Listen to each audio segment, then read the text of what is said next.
आओ, कैसे हो? ठीक ठाक हो? मकर संक्रांति मनाए होगे, बढ़िया से दही चूड़ा खाए होगे, है ना?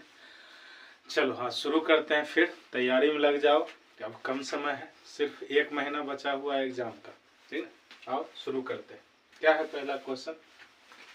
कहता है root under 1 minus sine square theta बटा 1 माइनस कोस स्क्वायर थीटा। ठीक है, क्या है? थीटा की जगह कुछ भी रह सकता है, A B B C alpha beta, कोई भी रहे, उससे कोई फर्क नहीं पड़ता। देखो, अगर सूत्र याद है तो हिसाब बन गया। इसमें परिमेयकरण नहीं करना है। क्या नहीं करना है? परिमेयकरण नहीं करना है। एक ऐसा हिसाब आता है परिमेयकरण के लिए, उसके लिए नीचे अंश और हर दोनों सामान्य रहता है, खाली चिन्ह का अंतर रहता है। यहाँ नहीं करना, यहाँ सूत्र बैठाना है। क्या हो जाएगा? यहाँ 1 माइनस कोस स्क्वायर बराबर सूत्र होता है, 1 माइनस साइन स्क्वायर बराबर सूत्र होता है कोस स्क्वायर थीटा। ठीक है, अब बटा नीचे में है 1 माइनस कोस स्क्वायर, तो 1 माइनस कोस स्क्वायर थीटा बराबर होता है साइन स्क्वायर थीटा सूत्र होता है। ठीक हो गया। अब आगे बढ़ो थोड़ा दूर और, इसको कोस स्क्वायर थीटा बटे साइन स्क्वायर थीटा होता है, क्या होता है? Coat square theta, coat square theta. ठीक है, यानी कोट स्क्वायर के थीटा हुई। स्क्वायर का मतलब दुग है ना, तो दुग है तो बाहर निकालें तो क्या हो जाएगा? सिर्फ कोट थीटा हो जाएगा। समझ गए होगे? यानी इतना का जो हल है कोट थीटा हो जाएगा। ठीक ठीक है, चले अगला क्वेश्चन पर, है ना? हर दिन बढ़िया बढ़िया क्वेश्चन लाएंगे जो तुम्हारा नंबर बढ़ा दे। डेली देखना है वीडियो, ठीक ना? यानी 1 महीना में समझ लो डेली कम से कम तो 1 नंबर जोड़ के चलो, तुम्हारा कितना 30 नंबर बढ़ जाएगा ऐसे ही। ठीक ना?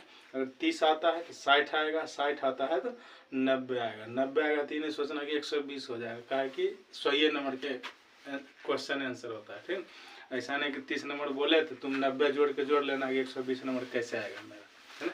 ऐसा होने वाला नहीं है। 100 के अंदर आएगा, नहीं कम है तो इंक्रीज हो जाएगा नंबर जितना होना चाहिए। क्या है? कहता है एक वृत्त के चतुर्थांश का क्षेत्रफल ज्ञात कर। क्या है? वृत्त के चतुर्थांश का क्षेत्रफल ज्ञात कर जिसकी परिधि दिल 44 सेंटीमीटर। कहता है एगो वृत्त है, एक चौथा भाग का क्षेत्रफल ज्ञात करो। या तो ये हो गया, ये हो गया, सब बड़े बड़े, है ना? चौथा भाग का क्षेत्रफल ज्ञात करो जिसको परिधि दिया हुआ, यानी चारों पट्टा दिया हुआ है, कितना? 44 सेंटीमीटर। जब परिधि दिया हुआ है और क्षेत्रफल निकालना है, तो क्षेत्रफल निकालने के लिए याद रखना है, क्षेत्रफल निकालने के लिए त्रिज्या की जरूरत होती है। तो त्रिज्या तो यहाँ दिया नहीं हुआ है, परिधि दिया हुआ है, तो पहले परिधि से त्रिज्या निकाल लेंगे। ठीक है, तो देखो परिधि कितना दिया है?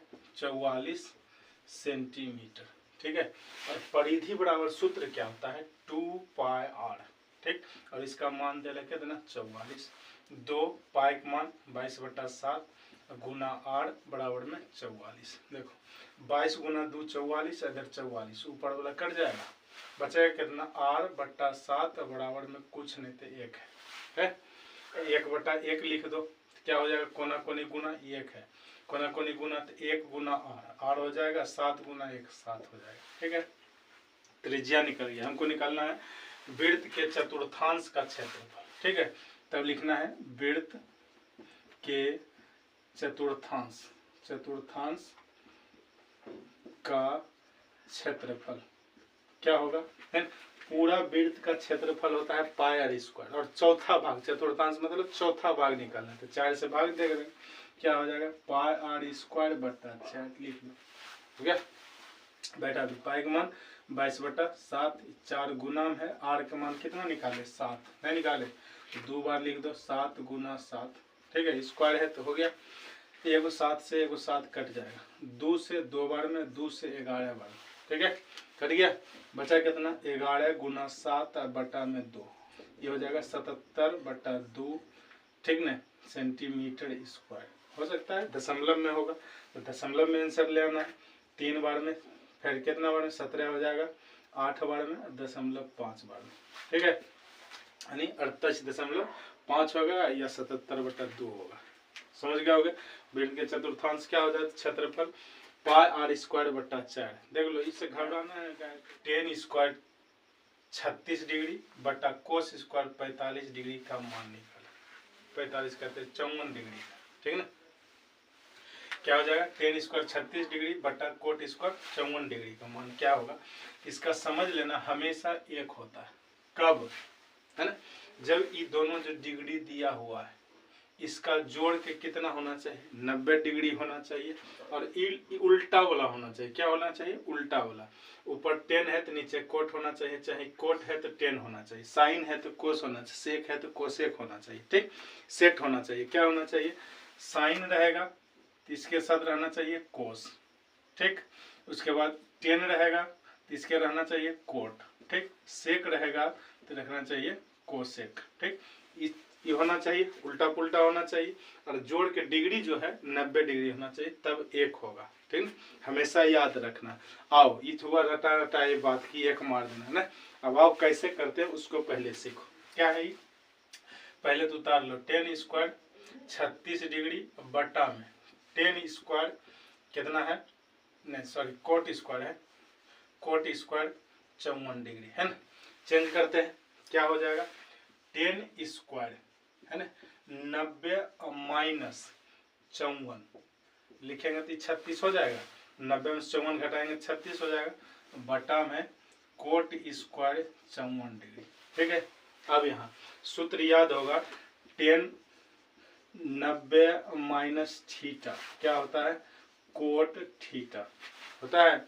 सेम काम यहाँ करना है, 10 स्क्वायर 90 माइनस थीटा मान लो इसको, ठीक ना, 54 को, तब क्या हो जाएगा, 10 चेंज हो जाएगा कोट में, किस में हो जाएगा, कोट में, तो यहाँ हो जाएगा कोट स्क्वायर 54 डिग्री।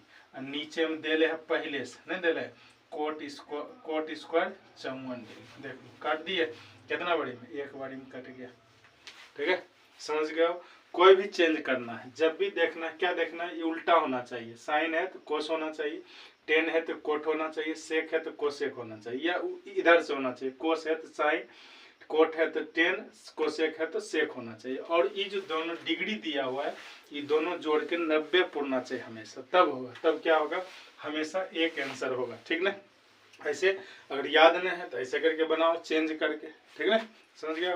चलो इस क्वेश्चन को हम बार बार ला रहे हैं, है ना, इसको सीख लेना, निश्चित ही रूप से एकदम आइवे करेगा डिट्टो, है ना क्वेश्चन। ठीक, उस त्रिभुज का क्षेत्रफल ज्ञात करें जिसके शीर्ष 2,3 माइनस 1,0 तथा 2,-4 इसका क्षेत्रफल निकालने के लिए आइवे करेगा, इसलिए इसको हम 2-3 बार ला चुके हैं और फिर लाएंगे 1-2 बार। ठीक है, इसको सीख ही लेना है। देखो क्या है, देल है, शीर्ष देल है, कहता है त्रिभुज का क्षेत्रफल ज्ञात कीजिए। ठीक है, तो क्या होता है, त्रिभुज का क्षेत्रफल बराबर, सूत्र देखो कैसे याद रखना है, सूत्र रखना 123, 231 और 312। ठीक, इस तरह से याद रखोगे तुरंत याद हो जाएगा, है ना। बस बैठा दो इसको लिख लो, x1 y1 x2 y2, ठीक, x3 और y3। ठीक, इसको याद रखना, कितना रखना है, 123, 231, 312। ठीक, अब यहाँ से बैठा दें, त्रिभुज का क्षेत्रफल होता है 1/2, 123 है ना, यानी x1 ब्रैकेट में y2 और माइनस y3। ठीक है, प्लस चलते हैं 2 है तो x2 है ना, y3 और माइनस y1। ठीक है, बढ़ गया 123 हो गया, 1 2 3 हो गया, अब 2 3 1 हो गया, प्लस 312 यानी x3 में y1 माइनस y2। ठीक, इसको याद कर लेना, ये ऐसे होता है मोड में। ठीक ना, मोड में होता है। ठीक ना, अगर माइनस आएगा तो प्लस लिख लेंगे आंसर में, अब प्लस आएगा तो प्लस से रखना है, उसको चेंज नहीं करना है। अब बैठा दो इसको, तो क्या हो जाएगा, 1/2, x1 का मान कितना है 2 ब्रैकेट में, y2 का मान है माइनस कितना है 0 है y2 का मान। ठीक, माइनस y3 का मान यहाँ है कितना -4। ठीक है, यहाँ प्लस, उसके बाद x2 का मान कितना है -1। ठीक, y3 का मान कितना है देख लो इधर -4 है। ठीक, और माइनस y1 का मान कितना है 3 है, हटा दिए, प्लस x3 का मान देख लो 2 है, उसके बाद क्या है y1 माइनस y2, y1 का मान 3 है और माइनस y2 का मान कितना है 0 है। ठीक, बैठा दिए सब एक, अब हल करो, यहाँ 2 1/2 इधर हो जाएगा 2, यहाँ हो जाएगा माइनस माइनस प्लस, है ना। तो 0 में 4 जोड़ेंगे तो ये हो जाएगा 4, ठीक है। प्लस है यहाँ -1, पहले अंदर वाला हल कर लेते हैं, माइनस माइनस प्लस, ठीक है, चिन्ह लेगा माइनस का, ठीक है। अब प्लस यहाँ 2, यहाँ 3 में 0 घटेगा, कितना हो जाएगा 3 हो जाएगा, ठीक है। एक लाइन और चलते हैं, ठीक है ना। 4 2 गुना 4 8 हो गया, माइनस गुना माइनस प्लस हो गया, 7 गुना 1 7 हो गया, प्लस 2 गुना 3 कितना 6 हो गया। जोड़ दो कितना हो जाएगा 1/2, यहाँ गुना 8 7 15 15 6 21, ठीक। यहाँ लिख सकते हैं 21/2, ये कितना हो जाएगा 10.5 हो जाएगा, ठीक है, समझ गए होगे। और इसका क्षेत्रफल कितना हो जाएगा 10.5 हो जाएगा। ये तो फुल तरीका है, पूरा पूरी जब सब्जेक्टिव में रहेगा। हो सकता है ऐसा क्वेश्चन ऑब्जेक्टिव में आता है, तब उसके लिए क्या करेंगे और उसको सिखाते हैं। सबसे पहले जो दिया हुआ है 2,3, उसके बाद -1, 0, उसके बाद दिया हुआ है 2, -4, ठीक। किसी एक को शून्य कर लो, क्या करना है शून्य कर लेना है। शून्य करेंगे तो यहाँ दे प्लस है तो माइनस देंगे, प्लस है तो माइनस देंगे। तो यही चीज भाई इधर भी लिख दो, -2 -3 -2 और -3 हो गया। करो, ये तो 0 0 हो गया, नहीं घट के यहाँ हो जाएगा कितना -3 हो जाएगा, ये भी -3 हो जाएगा, ठीक है। ये कितना हो जाएगा, ये हो जाएगा 0, ये हो जाएगा कितना माइनस माइनस प्लस, चिन्ह -7 हो जाएगा, ठीक है। अब गुना करो तो कितना हो जाएगा, अंदर वाला और बाहर वाला गुना करना है, ठीक। तो -3 गुना 0 0 हो गया, अब -3 गुना -7 कितना होता है 21, अब बटा में 2 डालना है, कितना डालना है 2, आ गया कितना हो जाएगा 10.5 हो जाएगा, ठीक है। दोनों हो गया, दोनों तरीका बता दिए। अगर सब्जेक्टिव में आएगा तो इस तरह से बनाना है, ठीक। ऑब्जेक्टिव में आएगा तो इस तरह से बना के निपटा देना है, टाइम नहीं लेना है, ठीक ना। चलिए अगला क्वेश्चन पर चले। इसलिए इसको दे रहे हैं कि बार बार आता है और ये आइवे करेगा, है ना। इसको सीख लेना है ना, 1-2 क्वेश्चन और प्रैक्टिस कर लेना है, ताकि बाकी बात तो हम दे ही रहे हैं, फिर डाल देंगे कभी। द्विघात समीकरण 4x² - 5x + 3 = 0 का विभक्तर ज्ञात। देखो यहाँ तक बोला, पिछला वीडियो में बता दिए थे ना कि द्विघात समीकरण रहेगा तो उधर उसका विभक्तर कैसे ज्ञात करना ये बता चुके हैं, है ना। फिर बता देते हैं, लेकिन इसमें थोड़ा सा और जोड़ के जब आएगा तब क्या करेंगे, आगे जोड़ के आएगा उसकी प्रकृति ज्ञात करें, है ना। विभक्तर तो ज्ञात करना ही है, अब विभक्तर की प्रकृति क्या है उसका ज्ञात करना है। तो पहले सीख लो क्या होता है। जब विभक्तर को डी से डिनोट करते हैं, यानी डी बराबर जब 0 आएगा, क्या है यानी डी का मान जब 0 आएगा तो लिखेंगे मूल वास्तविक और समान लिखेंगे, ठीक है। क्या लिखेंगे, मूल वास्तविक और समान। कब, जब d का मान 0 आएगा तब, ठीक।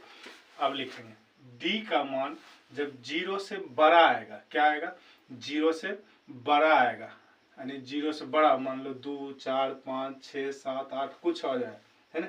जब d का मान 0 से बड़ा होगा तब क्या करेंगे, तब लिखेंगे मूल वास्तविक और असमान। क्या लिखेंगे, और समान, ठीक है। क्या लिखेंगे, जब 0 से बड़ा आएगा, मान लो 10 आ गया 20 आ गया 50 आ गया, तब क्या लिखेंगे मूल वास्तविक और असमान, ठीक। उसके बाद जब d का मान 0 से छोटा आएगा, 0 से छोटा आ गया, यानी माइनस में कोई संख्या आ जाए, तब क्या लिखेंगे, तब लिखेंगे मूल, है ना, काल्पनिक लिखेंगे। क्या लिखेंगे, काल्पनिक, ठीक है। या लिखेंगे अवास्तविक, ठीक। कब, जब माइनस में आ जाएगा, मान लो -20 आ गया, -10 आ गया, -2 आ गया, कुछ भी माइनस में आ जाए, तब क्या लिखेंगे मूल काल्पनिक या अवास्तविक, ये दोनों में से कोई एक लिख देना है। 3 कंडीशन है ना प्रकृति बताने के लिए। पहला क्या है, जब d का मान 0 आएगा तो लिखेंगे मूल वास्तविक और समान है। दूसरा, जब 0 से बड़ा आ जाएगा तब लिखेंगे मूल वास्तविक और असमान है। तीसरा, जब 0 से छोटा आ जाएगा तब लिखेंगे मूल काल्पनिक या और वास्तविक, इस दोनों में से कोई एक लिख देंगे। ठीक है, समझ गया होगा। अब आओ इसको हल करते हैं। पहले डी निकालते हैं। तो डी निकालने के लिए पहले ए, बी और सी तीनों की जरूरत होता है। ए होता है क्या, ए होता है एक्स स्क्वायर में जो गुना हुआ रहेगा, है ना, 1 रहे, 2 रहे, 10 रहे, माइनस रहे, प्लस रहे, कुछ रहे, उसको लिख लो। क्या है, 4 गुना हुआ है, एक्स स्क्वायर में 4 गुना हुआ, लिख दिए। बी होता है कि एक्स में जो गुना हुआ हो, है ना, एक्स का गुणांक जो होगा वो बी का मान होता है। तो यहाँ कितना है, -5 है। और सी का गुणांक या चर पर जिसमें कोई गुना न हो, सिर्फ संख्या हो, उस सी का मान होता है। लिख दिए तीनों।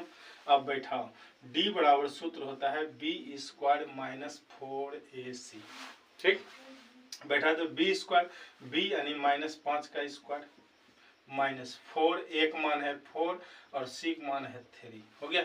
यहाँ हो जाएगा कितना, माइनस के स्क्वायर तो प्लस होता है, 5 के स्क्वायर कितना, 25। यहाँ माइनस 4 गुना 4 कितना, तो 16, और 16 गुना 3 कितना होता है, 48 होता है। ठीक है, 6 गुना किए, कोई दिक्कत नहीं। 4 के पहाड़ा 4 बार 16, 16 गुना 3 कितना, 48। अब इसको घटा दो, घटाओगे तो कितना हो जाएगा, 3 और 2। ठीक, माइनस में आएगा। हो गया, कहे उल्टा घट रहा है, 48 में 25 घट रहा है, लेकिन चिन्ह है माइनस वाला इसमें, तो माइनस में आ गया। 0 से छोटा आ गया, 0 से छोटा होता है माइनस में, तब क्या लिखेंगे, मूल काल्पनिक या लिखेंगे अवास्तविक। तो लिख दो मूल काल्पनिक, काल्पनिक। ठीक है, या अवास्तविक भी लिख सकते हैं। ठीक है, समझ गए। आज के लिए इतना ही, चलो।